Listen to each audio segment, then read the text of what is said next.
O áudio que vocês vão ouvir agora é parte do podcast Xadrez Herbal. Caso vocês queiram ouvir mais sobre esse assunto e outros temas de política internacional, é só ir em xadrezherbal.com. Gambito da Dama. Hoje eu vou começar um pouquinho diferente a coluna e, ao invés de perguntar se vocês estão bem, vou começar uma micro-história. Eu sou muito fã de um artista que, pelo menos aqui no Rio, é bem famoso e faz umas tirinhas excepcionais e tem uma capacidade de síntese e reproduzir essa síntese nas suas tirinhas espetacular. Assim, tem uma sensibilidade social, política, até econômica, por que não, muito grande e consegue transformar isso em arte de uma forma muito direta muito simples, mas simples no sentido daquela famosa frase do Da Vinci de que a simplicidade é o último grau de sofisticação.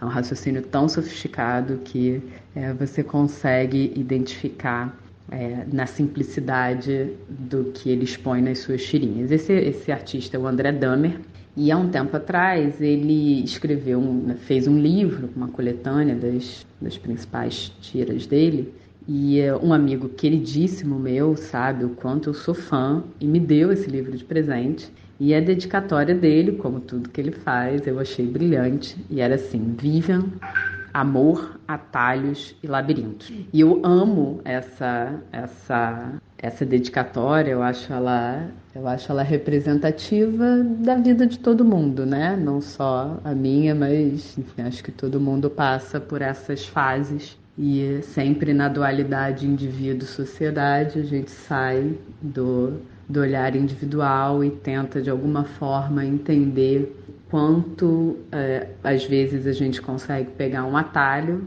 para resolver determinados problemas, mas, às vezes, a gente cai num profundo labirinto e o melhor que a gente pode fazer é entender esse labirinto e tentar sair desse labirinto. A gente tentou aqui no Brasil pegar um atalho, mas eu não vou entrar no Brasil com relação à crise do coronavírus, mas isso, obviamente, vai ter impactos muito grandes ao longo da nossa história, mas eu queria falar um pouquinho do labirinto que a gente está sobre o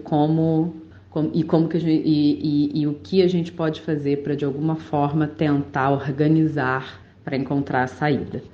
O Felipe me reencaminhou uma mensagem que ele recebeu para me encaminharem de um texto muito interessante da Esther Duflo, Nobel de Economia do ano passado, junto com outros autores, sobre as percepções dela com relação à crise do coronavírus, que incluem a preocupação dela sobre o estímulo generalizado à automatização, porque a gente está falando de uma crise de saúde e máquinas não ficam doentes.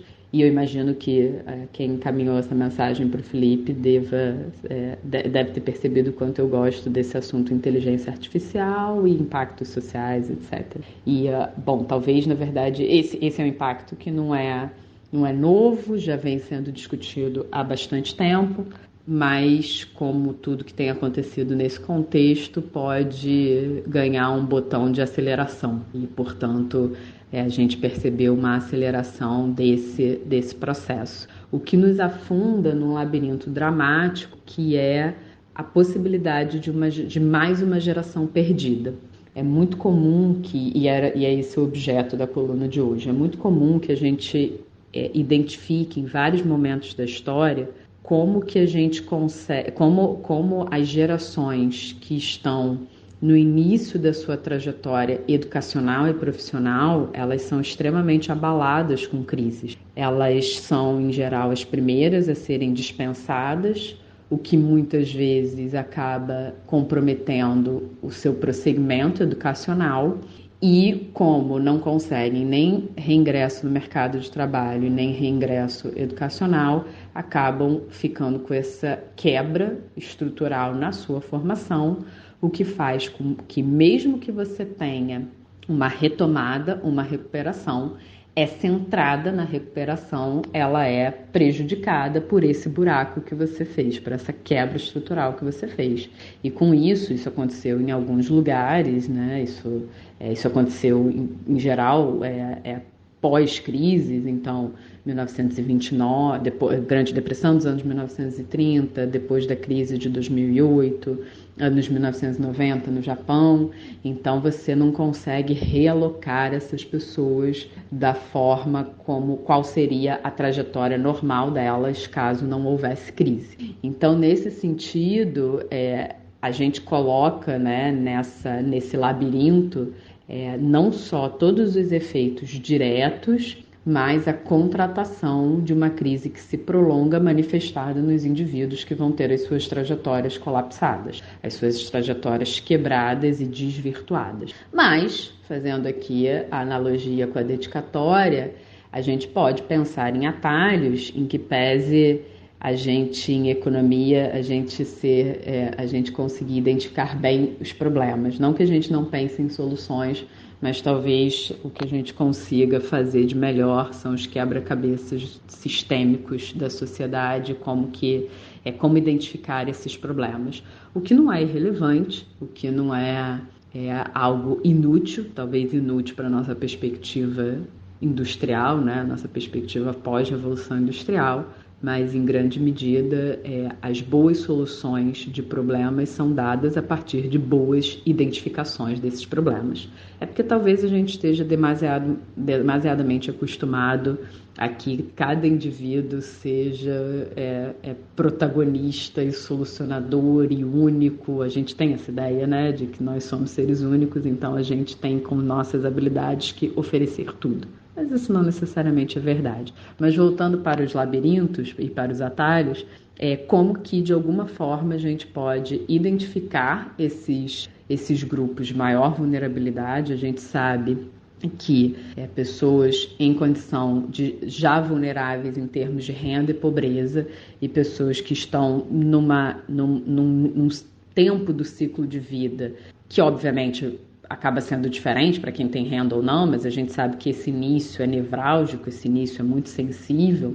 Como que a gente pode, de alguma forma, olhar para esses indivíduos e tentar criar soluções ou criar políticas específicas para eles, para que a gente possa ter uma recuperação maior, né, mais sustentável e mais especialmente inclusiva com esses indivíduos. Lembrando aqui que do racha, né, da economia, se crescimento é uma condição suficiente ou não. Eu estou reproduzindo aqui um texto, de alguma forma, da Esther Duflo, que, como eu, acredita que se seu foco é combater pobreza, você tem que pensar na distribuição, sim, e não só no crescimento econômico. Então, pensar nesses grupos e pensar em quais as políticas para incluir esses grupos sem dúvida, uma das formas que a gente pode criar de atalhos para tentar superar essa crise. Lembrando que, como a gente vem falando aqui ao longo do tempo, é uma crise de natureza diferente. Eu não estou falando de uma crise econômica e, portanto, as soluções saem do campo econômico. A economia aqui é instrumental. A gente não está diante dessa natureza de crise. Então, o que a gente pode ser usado como instrumental para mitigar os efeitos inevitáveis dessa crise. Tudo isso tem como condição sine qua non a criação de uma vacina, para que a gente possa voltar de alguma forma à vida normal. Enquanto isso não acontecer, vacina ou enfim alguma cura, enquanto isso não acontecer, a gente continua em suspensão, né? A gente continua tendo que monitorar dia após dia quais serão os efeitos da abertura em determinados lugares, da reabertura, do impacto da circulação em outros. Então, tudo isso tem como premissa fundamental a criação de vacina. Mas, voltando, olhando para o risco da automatização, olhando para a vulnerabilidade de grupos em situação em um momento da vida, né, um momento de ciclo de vida mais sensível, olhando para grupos vulneráveis, monitorar esses grupos e ter políticas efetivas para esse grupo, lê-se aqui políticas de garantia de renda e emprego, né, e se o emprego não for possível, a renda, mas de todo modo uma combinação dos dois seria mais eficiente. Talvez seja a forma que a gente encontre de pegar um atalho e tentar se recuperar dessa crise de uma forma um pouco mais sustentável. Então, era basicamente isso que eu queria falar para vocês, de novo, um mapeamento, né, dos problemas, não necessariamente uma solução, até tangenciamos esse assunto, mas é mais um olhar sobre isso.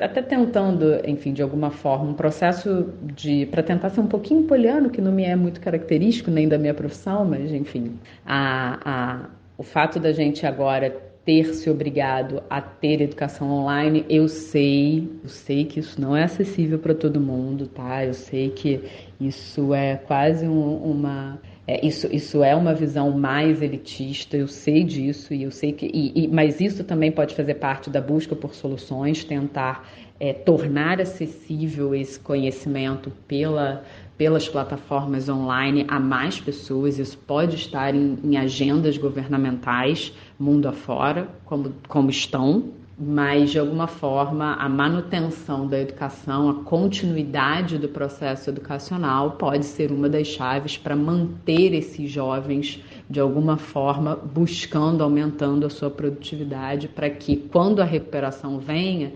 tenha-se habilidade e capacidade para absorver essa recuperação.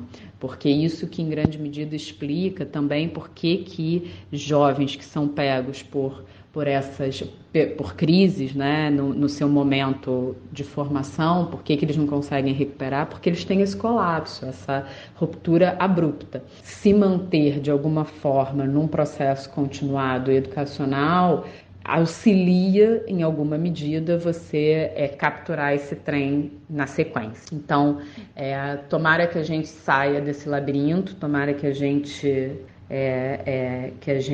encontre esses atalhos, né, para que a gente possa se recuperar disso o mais rapidamente possível. Bom, pessoal, eu tenho falado aqui, né, nas últimas semanas que eu tô sem dica. Eu, com toda certeza, vou chegar atrasada nessa dica, não tenho dúvida disso. Mas descobri essa semana Dark. Sim, deve ter alguém rindo agora, dizendo que com essa minha declaração de que eu descobri Dark essa semana, mas eu estou absolutamente apaixonada pela série. Estou aqui vendo assim, tensíssima, né? Só tem um problema que eu tenho que ver de manhã para não e aí isso é o problema, né? Que só dá para ver sábado e domingo, porque senão eu tenho pesadelos. Mas olha, para quem ainda não começou a ver, recomendo muitíssimo, assim. Vocês sabem que eu tenho, para quem me acompanha aqui, vocês sabem que eu tenho fascínio pelo assunto tempo. Adoro pensar no tempo, né? E no tempo diferente, né? Já fiz aqui algumas vezes as analogias do Cronos e Kairos. Então eu tô, assim, muito encantada com essa série. Então essa é a minha dica, recomendo muitíssimo. Beijo, uma ótima semana para todo mundo, pessoal.